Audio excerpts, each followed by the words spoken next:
Hello, and welcome to another episode of The Launchpad at EMI, the Energy and Manufacturing Institute at Lone Star College, University Park. I'm Dr. Stephen Kahla, Vice President of Instruction here at Lone Star College, University Park, and the former Dean over the programs at the Energy and Manufacturing Institute. Today, I am especially excited to welcome a longtime friend and colleague, Mr. Tom Close, founder of Advanced Technology Consultants. Together, Tom and I will be looking back and looking forward on a topic close to both of our hearts, smart manufacturing then and now. Tom, you were here off and on when I showed up 10 years ago to be dean, and I know we had a lot of conversations about launching a beginnings of smart manufacturing, smart products, smart machines on this campus as we taught our classes. Looking back now with everything we've seen since then, what stands out to you most about those early discussions? Well, first, thank you for having me today. It's Absolutely. great to be back on the campus as we reflect. And I was here when the building was going up. And some of the things reflecting on is the vision and the foresight that the college had to look ahead into the future and try and create a system and programs that would meet the demands of the growing workforce. And you were instrumental in that vision. So maybe for the people that aren't as in tune with what smart means, or Internet 4.0, can you give us just a 30-second, 1-minute background on what's the difference between a smart machine and a not smart machine? Well, some of the biggest differences is connectability. As everybody knows today, the world is all connected, either via the internet or the cloud or however you want to describe that. And smart manufacturing is really, the human-machine interface coming together and the amount of data that we can get from machines now. The machines can tell us, how many cycles, let's say, a cylinder has and when it should be scheduled for preventative maintenance. Right. Before that, maintenance was done either just scheduled, whether it was needed or not, or maintenance wasn't done and you just repaired something when it broke. So they're really trying, the difference today is the amount of efficiency that you can have in the manufacturing process, number one. Number two, one size no longer fits all. So, back in the day, I'm from close to Dearborn, Michigan, the home of Ford Motor Company, and we'd go down there and visit as fifth graders. Yeah. And whatever day of the week we were there, we'd go to the Ford truck assembly plant and they'd be assembling F-150s. And the day we were there, they were making all blue F-150s. Right. If you went there today, you would see that, again, that one size doesn't fit all. You'd see every color and truck that they're making. Might be a blue one, a red one, a white one, a black one, all going down the assembly line at the same time. Right. So the smart manufacturing is the data that is now available to really operate more efficiently and uniquely. Right. I think one of the examples that you and I talked about years and years ago was a motor going out. Yeah. And the only way a technician would know if a motor was going out is sound, because he couldn't, and then it had to be really loud sound because you couldn't hear the little whirs and the little purrs and the little clinks that were going on in there. But when it's smart and it's communicating that data, it'll know I'm slowing down.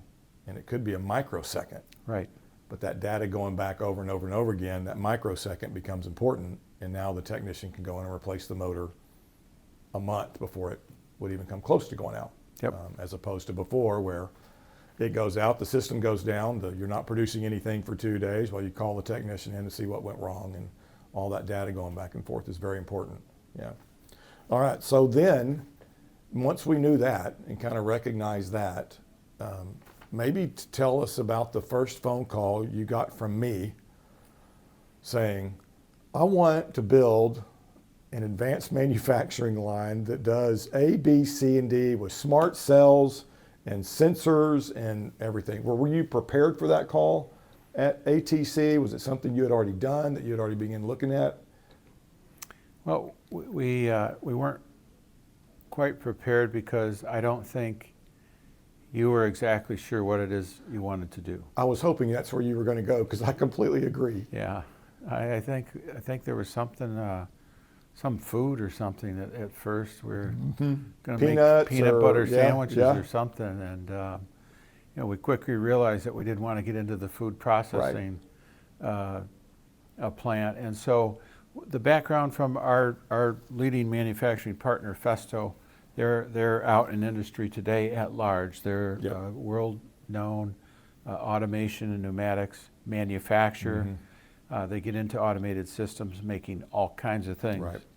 So I think the next conversation may have been, we'd like to make something that we can give away to if we have an event with the foundation. That's right. We'd like to give them something to take away and be able to manufacture something uniquely. And working with your instructional team, I think we came up with the plan to make coasters, drink coasters out of different materials using different processes. Right.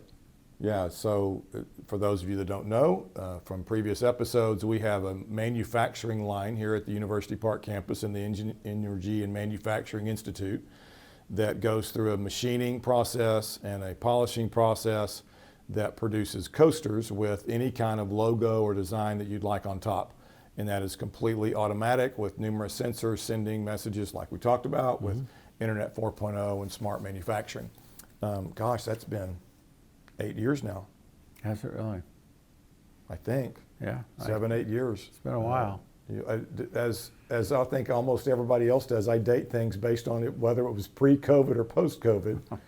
And it was pre-COVID. It was pre-COVID, yeah. When we started having these discussions. Yeah. So as a businessman, owner of, founder of ATC, what were some of the lessons you took away from establishing that first manufacturing cell with us? Did that inform how you then pitched other companies or pitched other districts and community colleges out there for what was coming? It certainly did, and if you recall, we hosted a couple of tours here and events with other colleges coming in. Certainly trying to learn from our experiences, what we had done and created here, really enabled us to replicate this system at other college campuses throughout the country. Good. Yeah. So I remember another one here in Yes. Houston area. And do I remember California Yeah. as We have- well? We have out one there? in California, there's one in Arizona, and I believe one in Illinois as Okay. well. Yeah. So yeah. Those states are always following us Yeah. here in Texas or something like that. Particularly Lone Star Yeah, College. particularly Lone Star College.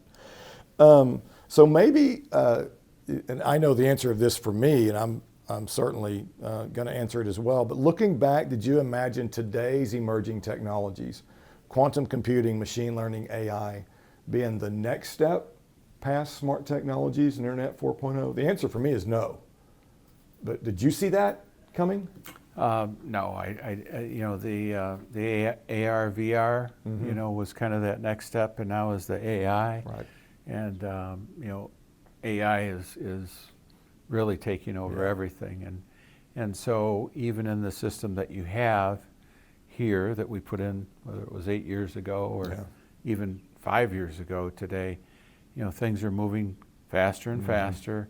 And, the artificial intelligence now as part of the enterprise software can really pick up on the data that's coming from the system and alert you to, perhaps maintenance issues or downtime or things like that. But I would say that's the thing that I appreciate most about the Festo products is the fact that even though I can't dream they were thinking about this 7 years ago either. Yeah.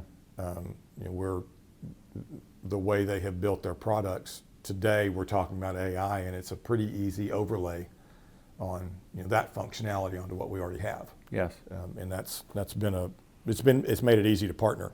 And Festo has always been a visionary. They're always looking to the future, and as you know, they have their, the other part of AI and smart manufacturing is the autonomous systems that are now available out there.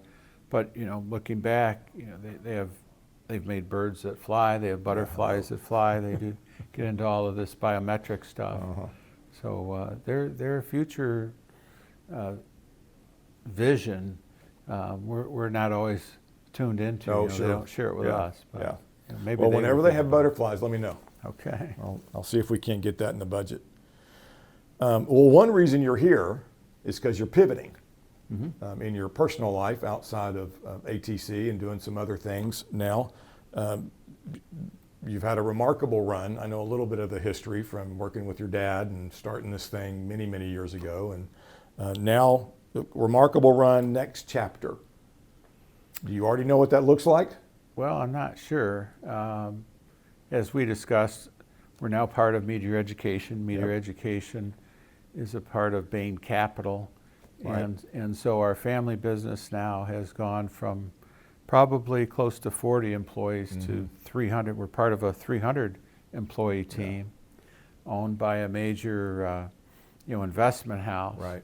which brings a lot of capital into our business. So we really think that that injection of capital and their expertise coupled with our background is going to revolutionize our industry as we know it today.